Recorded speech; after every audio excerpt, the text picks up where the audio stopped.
सबसे पहले ये जानना कि सदगत वह धारण से विवाह बना जीवन को सम्यकतया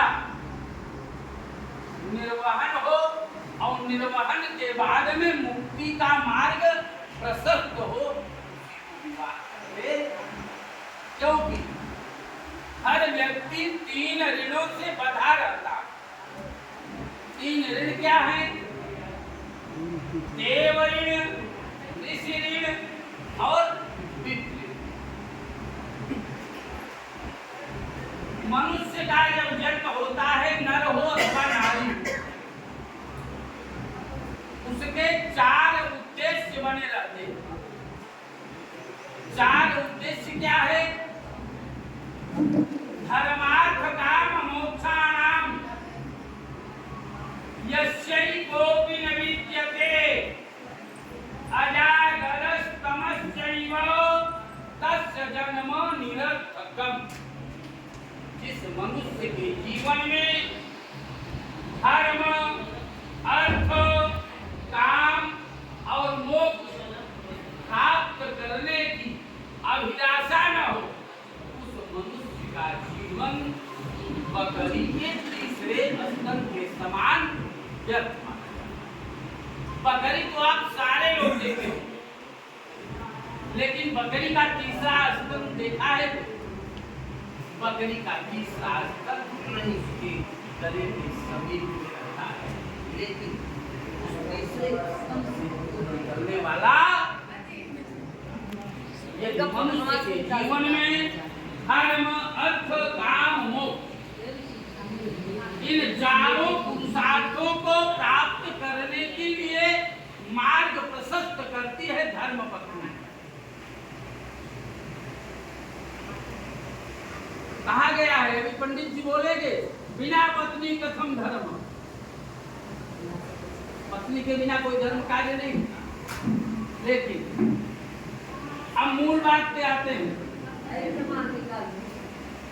3 ऋण बताए गए, देव ऋण, ऋषि ऋण और पितृ ऋण, और 4 आश्रम भी बताए गए हैं। देव ऋण से मुक्ति व्यक्ति को तब मिलती है जब देवताओं की पूजा करती है। ऋषि ऋण से मुक्ति व्यक्ति तब मिलती है जब अतिथि का हम सम्मान करते हैं। और पितृ ऋण से मुक्ति तब मिलती है जब संतानोत्पत्ति करते। क्योंकि संतान में यदि पुत्र की प्राप्ति हो जाए तो शास्त्र में पुत्र की परिभाषा कहा गया है, तुम नाम नरकात त्रायति इति पुत्र। वह है जो कि पिता को नरक जाने से बचाता। अब पुत्र की परिभाषा हो गई और आश्रम की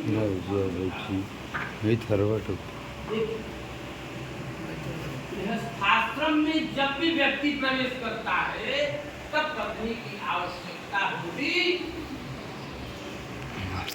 इसीलिए अभी हम कहे बिना पत्नी आश्रमाणाम प्रवर्तते, पत्नी के बिना कोई धर्म कार्य होता नहीं है। इसलिए हम आपकी प्रस्तुति करूंगी, लेकिन बातें ऐसी पत्नी और पति का धर्म कई जन्मों से होता है। महिलाएं गाती हैं 7 जन्म के बंधन। आओ, हमको आपको भी प्रमाण मिला है। जैसे शिव को तो आप लोग जानते हैं, शिव की पत्नी सती थी। सती के बाद में वही सती पार्वती के रूप में आई। और शास्त्र इसको प्रमाणित करता है क्या कि पूर्व जन्मार्जितम विद्या, पूर्व जन्मार्जितम वित्तम, पूर्व जन्मार्जितम नारी अग्रे अग्रे धावत। पूर्व जन्म का ज्ञान, पूर्व जन्म का धन और पूर्व जन्म की पत्नी आगे आगे चलती। शुक्ला जी भी, नागेंद्र शुक्ला जी, राजेंद्र शुक्ला जी भी इस बेटे के लिए, लक्ष्मी नारायण के लिए कई लड़कियां देते हो। अभी भी मोबाइल में फोटो होंगे। आओ, ये हम नहीं कह रहे हैं कि लड़की के लिए, माने लड़की के लिए सुभाष जी ने भी कई लड़कियों को देखा, लेकिन दिमाग वहीं पर सेट होता है जहां पर पूर्व जन्म का संबंध बना। और आज ये जो विवाह हो रहा है, ब्राह्मण विवाह की विधि के आधार पर हो रहा है। ब्राह्मण विवाह की विधि में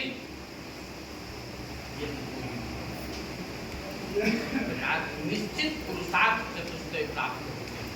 तो लड़की कहती है कि अभी जो हमारी आपकी बातें हुई, अभी जो विवाह की प्रक्रिया हो, कई बार मौका मिला है व्यक्ति को, लेकिन अभी एकदम फाइनल रिपोर्ट लगने चला। जब रजिस्ट्रार का मुहर लग जाता है ना, तब ओके टेस्टेड हो जाता है। तो अभी लड़की कुछ अपनी बातें रिक्वेस्ट कर रही है। क्या? तीर्थ प्रतोत्यापन यज्ञ दानम मया सहत्वम यदि कांत पुरिया वामांग माया तदा त्वदीयम जगाद कन्या वचनम। माने महिलाओं का धर्म ही है धर्म से जुड़ना, इसीलिए हर पत्नी को धर्म पत्नी कहा जाता। ये रिक्वेस्ट कर रही है कि मेरा स्वभाव, मैंने कुछ पुण्य किया है, उसके फलस्वरूप आपको मैंने पति के रूप में प्राप्त किया है, तो हम आपसे आग्रह कर रहे हैं कि आप धर्म कार्य मुझे अपने साथ में लेकर के किया करें। तो ये अच्छी बात है। ये लड़की अपने प्रथम वाक्य में दूसरा वाक्य क्या कह रही है?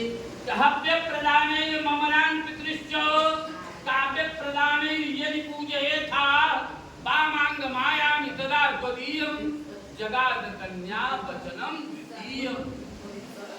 हव्य देकर के देवताओं के लिए आहुति देना। जैसे अभी लक्ष्मी नारायण जी ने घी डाला ना, आप माने घी,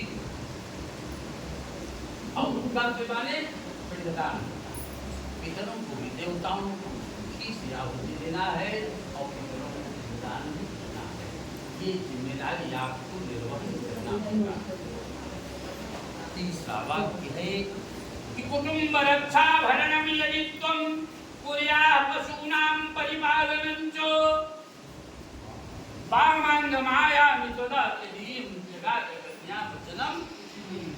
कुटुंब रक्षा, परिवार का पालन पोषण भी करना आपका दायित्व है। कुर्याः पशूनां परिपालनं च, पशुओं की सेवा भी करना आपका धर्म है। यदि आप स्वीकार करते हैं, हम आपके काम भागने आने के लिए तैयार। चौथा वाक्य क्या है?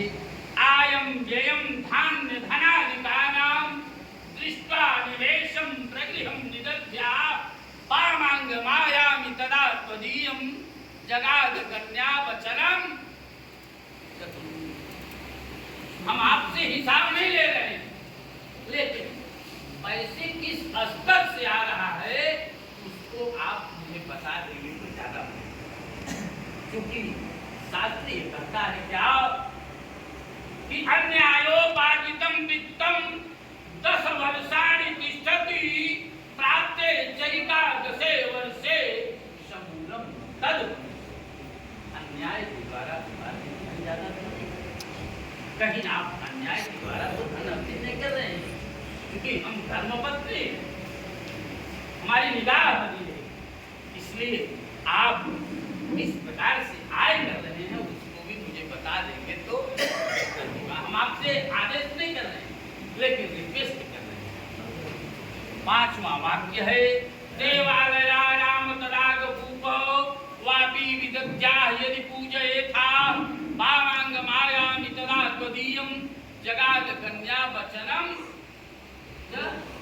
पंचम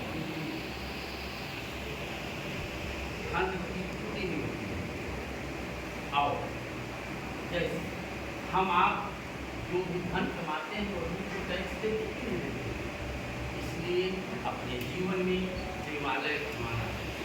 देवालय अगर अकेले नहीं बनवा पा रहे हैं, कहीं बन रहा है उसमें कुछ दान करें, अंशदान कर देना, कहीं धर्मशाला में अंशदान कर देना, कहीं तालाब खुदवा देना, कहीं नलकूप लगा देना, लोगों को जल पे हम करना ये आजाद करना है। यदि आप ये करने के लिए तैयार हैं तो हम आपके आमान लगाए। देशांतरे वा शुक्रांतरे वा यदा विदध्या क्रय विक्रेतम वामान्यमायां तदा तदीयं जगाद कन्या वचन। चाहे आप अपने देश में रह करके पैसा कमाएं, चाहे विदेश में जा करके पैसा कमाएं, लेकिन किस प्रकार से आय हो रही, किस प्रकार से जय हो रहा है, उसका सलाह मुझसे लेकर बेहतर होगा कि सातों न सेवनीया परिक्रियाया त्वया भवेद भाविनिकानिश्च पामांगमाय तदर्थीं जगाद कन्या। जैसे राम जी लक्ष्मी नारायण के ही रूप में थे और वो विष्णु भगवान के रूप में ही राम जी मर्यादा पुरुषोत्तम के रूप में आए और अपने पत्नी सीता को सुहाग रात के दिन ही वचन दिया कि हमारे अयोध्या राज्य में तो एक राजा कई पत्नियों को रखते थे, लेकिन हम तुम्हें वचन देते हैं कि न सेवनीया परिक्रियाया, एक तुम्हारे अतिरिक्त कोई पत्नी हमारे पास, ये वचन आपको देना होगा। आप जैसे मर्यादा राम रूप में हैं,